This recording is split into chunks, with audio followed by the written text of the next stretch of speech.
جانتے نہیں، مٹتے مٹتے نام ہو ہی جائے گا، اے رضا ہر کام کا ایک وقت ہے، دل کو بھی آرام ہو ہی جائے گا، دل کو بھی آرام ہو ہی جائے گا۔ میں بس آپ سے اتنی گزارش کروں گا، جتنی دیر سنے محبت کے ساتھ سنے۔ بھائی محمد علی نے آپ کی تعریف کی، میں نے سنا، لیکن میں دیکھ رہا تھا کہ جب محمد علی بھائی کے بعد نتیب اہل سنت ہمارے بھائی قاری دلدار صاحب نے شعر پڑھا تھا، تو آپ نے ایسے سنا تھا جیسے میت کے پاس بیٹھ کے اس کے خاندان کے تذکرے لوگ سنتے ہیں۔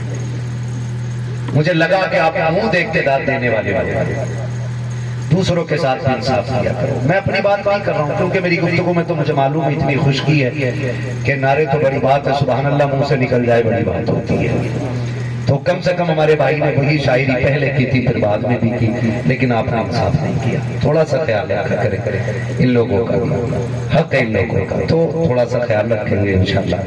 آپ میرے حصے کی داد آئندہ کسی جلسے میں آنے والے کسی نقیب کو دے دیجیے گا۔ میری اتنی گزارش ہے کہ میری بات صرف دل پہ رکھنے کے لائق اگر لگے تو اسے رکھ لیجیے، ورنہ میری مجھے واپس کر دی جائے۔ دور آپ کے سامنے ہے، حالات آپ کے سامنے ہیں۔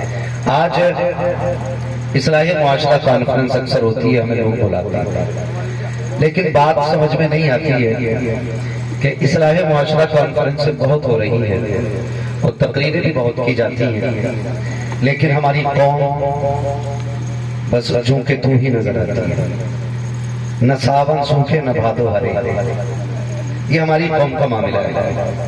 آپ سے ایک بات کہتا ہوں، یہ جو محفلیں سجتی ہیں نا اور اتنی محنتیں کر کے جو یہ جلسہ کیا جاتا ہے، اس جلسے کی عمر کوئی 8 دن نہیں ہے، 5 دن نہیں ہے، 3 دن نہیں ہے، یہ جلسے کی عمر اتنی ہی ہے جتنے دن سے اس جلسے کی تاریخ مقرر کی گئی ہے۔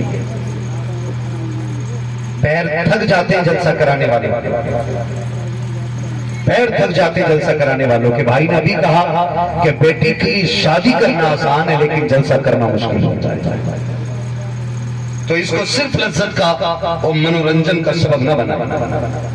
یہاں ہمیں مونڈ نہیں بنانا، خدا توفیق دے گا تو تقدیر بنا کے جائیں گے انشاءاللہ۔ تیار ہیں سارے لوگ؟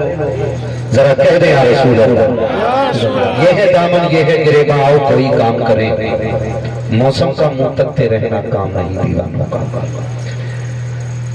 عزیزان ملت اسلامیہ، قرآن پاک کا صاف اعلان ہے، لقد کان لکم فی رسول اللہ اسوۃ حسنہ، میرے محبوب کی زندگی آپ کے لیے نمونہ حیات ہے۔